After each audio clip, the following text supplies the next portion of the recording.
Que tal, meu amor, usarmos a mente subconsciente para a construção de relações harmoniosas? Seria ótimo, não é mesmo? Bom, o capítulo 16 tratará desse assunto. Sem mais delongas, vamos à leitura. Título: Mente subconsciente e relações humanas harmoniosas.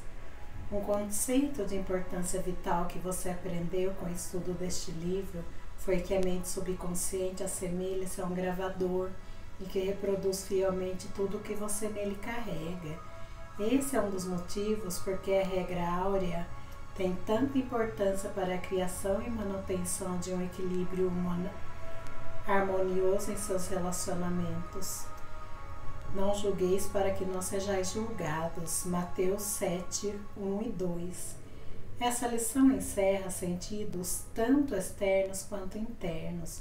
O interno diz respeito à conexão entre as mentes consciente e subconsciente, ou, parafraseando as escrituras, como gostaria que os outros pensassem sobre você, pense neles da mesma maneira. Como gostaria que se sentissem a seu respeito, sinta a respeito deles também. Como gostaria que os outros se comportassem em relação a você, comporte-se em relação a eles. Você, por exemplo, pode ser polido e cortês com um colega no escritório, mas quando ele volta às costas, critica-o e sente rancor. Pensamentos negativos como esses são altamente destrutivos para você. É como se você tomasse veneno. A energia negativa que eles geram rouba sua vitalidade, entusiasmo, vigor, orientação superior e boa vontade. Mergulhando no subconsciente, esses pensamentos e emoções negativos causam todos os tipos de problemas e doenças em sua vida. Então veja, você pode até achar que é para o outro, né? Eu não gosto de tal pessoa, e daí você fica malhando o rei na pessoa. Só que tudo isso que você está falando de negativo dela, quem vai absorver é você, é o seu corpo, é sua mente subconsciente. É velha história, todos somos um. Então, por isso a necessidade e sabedoria em aplicar a regra de ouro, né, a áurea. Aqui em Mateus 7, 1 a 2, não julgues para não seres julgados. Faça ao outro aquilo que você gostaria que fizesse para você. Simples assim. Continuando. A chave mestra para os relacionamentos felizes. Não julgueis para que não sejais julgados, pois com o critério com que julgardes, sereis julgados, e com a medida com que tiverdes medido, vos medirão também. Mateus 7, 1 e 2. A chave para as relações harmoniosas encontra-se no estudo atento desses versículos e na aplicação das verdades internas que eles representam. Julgar é pensar, chegar a um veredito mental ou uma conclusão. O modo como você pensa sobre outra pessoa é seu, porque você é o ser pensante. Pensamentos são criativos.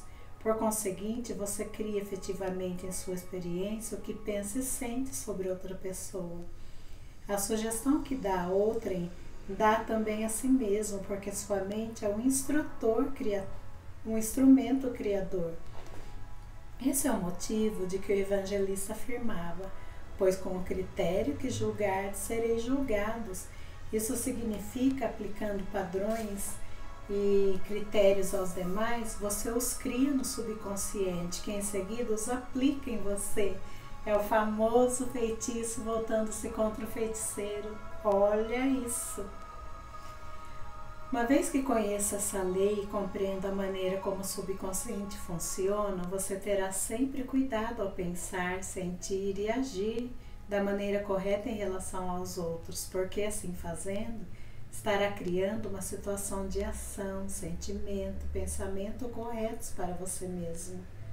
E com a medida com que tiverdes medido, vos medirão também. O bem que você faz aos demais volta em idêntica medida, como também o mal, obedecendo a lei que regula a sua própria mente. Se alguém rouba ou engana outra pessoa, ele está na realidade roubando e enganando a si mesmo. A sensação de culpa e o estado de perda inevitavelmente atrairão para ele no futuro a perda que provocou. A mente subconsciente grava o ato mental que praticamos e reage de acordo com a intenção ou motivação desse ato. O subconsciente é impessoal e imutável e não leva em consideração pessoas nem respeita filiações religiosas ou instituições de qualquer tipo. Não é compassivo nem vingativo. A maneira como você pensa, sente e age em relação aos outros à sua volta, no fim, volta para você mesmo. Então veja só, o subconsciente, para o subconsciente não tem certo ou errado, justo ou injusto, ele apenas reage. Então, se você trata os outros com consideração, com amor, com empatia, logicamente é isso que você atrairá para você. Agora, o oposto também é verdadeiro. Então, veja, pensa 1000 vezes antes de criticar alguém, ou antes de desejar o mal ao outro, ou antes de sacanear ou de ser desonesto. Porque isso tudo você está fazendo para você, o subconsciente não diferencia. Lembra que nós estudamos há uns capítulos atrás que a mente subconsciente é una com todas as mentes subconscientes que já passaram por esse planeta? Então não adianta você querer fazer para o outro sem sair ileso da situação, não tem como. Então é simples, a regra é bem clara. Faça para o outro aquilo que você gostaria que fizesse para você. E não julgue, porque na mesma medida que você julgar, você também será julgado. As manchetes deixaram-no doente. Comece agora a se observar. Observe suas reações a pessoas, condições e circunstâncias. Anote-as em uma caderneta para estudo posterior. Como reagiu a fatos e notícias do dia? Não faz a mínima diferença se todas as outras pessoas estão erradas e só você está certo. Se as notícias o incomodam, quem praticou o mal contra você foi você mesmo. Uma vez que as emoções negativas roubaram sua paz e sua harmonia. Tá vendo porque faz mais de 3 anos que eu não assisto noticiário? Imagina quanta coisa que a gente vê de ruim, de absurdo, de desumano, e como isso causa em nós aquele fervor, aquele ódio, aquela ira. Só que isso se volta contra nós mesmos, porque nós sofremos as consequências desse estado negativo, não é mesmo? Até mesmo consequências físicas, porque a nossa saúde vai debilitando. Então, para quê? Se podemos evitar. Recebi carta de uma mulher pedindo ajuda para o marido. Explicava que ele tinha acessos de raiva toda vez que lia a coluna do jornal. Ela acrescentava que essa reação constante de raiva e de fúria reprimida era péssima para a pressão arterial muito alta do marido. O médico lhe dissera que tinha que descobrir uma maneira de reduzir o estresse por meio de recondicionamento emocional. Convidei o marido para me visitar. Expliquei-lhe a maneira como a mente funciona. Ele compreendia que era um sinal de maturidade emocional ficar zangado com um artigo de jornal, mas não tinha ideia dos danos que a raiva provocava em sua mente e em seu corpo. Começou por reconhecer que devia dar ao colunista a liberdade de expressar-se como quisesse, mesmo que dele discordasse politicamente e religiosamente de outras maneiras. De forma idêntica, o colunista devia, por questões morais, dar-lhe a liberdade de escrever uma carta ao jornal, discordando das suas opiniões. Ele aprendeu que podia discordar sem ser desagradável. Acordou para a verdade simples e que não é nunca o que a outra pessoa diz que nos afeta, mas sim nossa própria reação ao que é dito ou feito. Essa explicação ajudou-o a curar-se. Reconheceu que com um pouco de prática podia dominar essas crises matutinas de mau humor. A esposa me contou mais tarde que ele acabou por aprender a rir do que dizia aquele colunista, com quem tanto antipatizava, e aprendeu também a rir de si mesmo por reagir com tanta veemência. A coluna do jornal não tem mais poder de perturbá-lo, incomodá-lo e irritá-lo. A hipertensão arterial está sob controle, como resultado do aumento do seu equilíbrio emocional e serenidade. Então veja, o que o outro diz e a reação que nós temos é com a gente, porque nós controlamos a nossa emoção. Então, bobagem ficar com raiva, ficar furioso, querer criticar, querer esganar a pessoa, porque quem vai sofrer o lado negativo disso tudo somos nós, não é a pessoa que está do outro lado.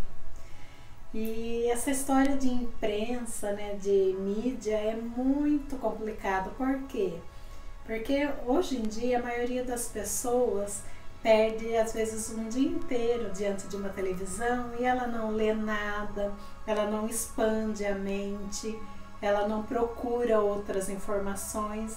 Então, assim, o que ela ouve ali é sagrado, ela não contesta, entendeu? Então, imagina você o dia inteiro na frente da televisão, ouvindo casos de violência, caso de roubo, caso de morte, você vendo a respeito de assuntos políticos que fervilha dentro de você, porque a maioria das pessoas do bem não gosta de injustiça, não gosta de engano, não gosta de ser explorado, não é verdade? Então, o que você ganha perdendo seu tempo vendo tudo isso? Se inflamando.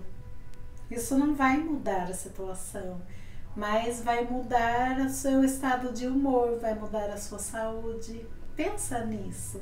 Será que não está na hora de você rever os seus conceitos com relação a isso?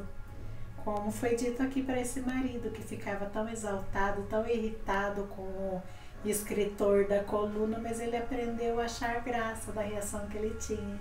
Por quê? Porque ele percebeu que o prejudicado era ele. Certo? Odeio mulheres, mas gosto de homens. Cynthia Arr era secretária executiva de uma grande empresa. Veio me procurar porque sentia grande raiva de algumas mulheres, algumas colegas de escritório. Achava que elas andavam fazendo fofocas, espalhando mentiras a seu respeito. Ao ser questionada, reconheceu que tinha muitos problemas em seus relacionamentos com outras mulheres e disse: odeio mulheres, mas gosto de homens. Continuando nossa conversa, descobri que Cynthia falava de forma arrogante, insolente e áspera às funcionárias que chefiava. Havia certa vaidade na maneira como falava, e eu lhe disse que o tom de voz que usava poderia afetar desagradavelmente outras pessoas. Ela não se dava conta disso. Para ela, o ponto importante era que as colegas adoravam criar-lhe casos. E todos em seu escritório ou fábrica o incomodam, se todos em seu escritório ou fábrica o incomodam, não será possível que esse aborrecimento e clima hostil possam ser causados por algum padrão subconsciente ou projeção mental de sua parte? Todos nós sabemos que cães reagem ferozmente se os odiamos ou tememos. Animais captam nossas vibrações subconscientes e reagem a isso. Será tão absurdo assim dizer que seres humanos são tão sensíveis nesse particular como cães, gatos e outros animais? A essa mulher que odiava mulheres, sugeri um tipo de oração. Expliquei-lhe que quando ela começou a identificar-se com valores espirituais, e a afirmar as verdades da vida, o ódio às mulheres desapareceria inteiramente, bem como aquele jeito de falar e maneirismo que revelava aos outros que os odiava. Ela ficou espantada em saber que as emoções aparecem na fala, nos atos, textos e em todos os aspectos de nossa vida. Como resultado de nossa conversa, Cynthia parou de comportar-se de sua maneira típica, ressentida e irritada. Criou uma oração que recitava de modo regular, sistêmico e consciente no escritório. A prece que usou com tanto sucesso foi a seguinte: penso, falo, ajo carinhosamente, tranquilamente, pacificamente. Agora envio amor, paz, tolerância e bondade a todos que me criticaram, fizeram fofoca a meu respeito. Baseio meus pensamentos em paz, harmonia, boa vontade para com todas as pessoas. Quando sinto que estou prestes a reagir negativamente, digo com firmeza a mim mesma: eu penso, falo e ajo do ponto de vista do princípio da harmonia. Saúde e paz existem em mim. A inteligência criativa me guia, governa e dirige em todos os meus atos. Essa prática de prece transformou-lhe a vida. Descobriu que a atmosfera de crítica e aborrecimento no escritório desapareceu gradualmente. As colegas tornaram-se amigas e companheiras na jornada da vida. Descobriu a verdade de que não temos ninguém a criticar nem mudar, a não ser a nós mesmos. Então é isso, vamos parar por aqui. Então será que nós não tratamos os outros de repente com altivez, com arrogância, com empáfia? Muitas vezes nós não percebemos, principalmente quem está num cargo de chefia. Às vezes a pessoa olha assim por cima, sabe? Como se os outros fossem um bando de formigas. E é lógico que as pessoas vão reagir a essa atitude com antipatia, com cara fechada, vão falar mal. Então é um caso a se pensar, não é mesmo? Mas conta pra mim, o que você achou do comecinho do capítulo 16? Quais foram os pontos que te chamaram a atenção? Se você ainda não for inscrita no canal, se inscreve, né? Junte-se a mim. Então aqui, ó, botãozinho à esquerda, é só você clicar e ativar o sino das notificações.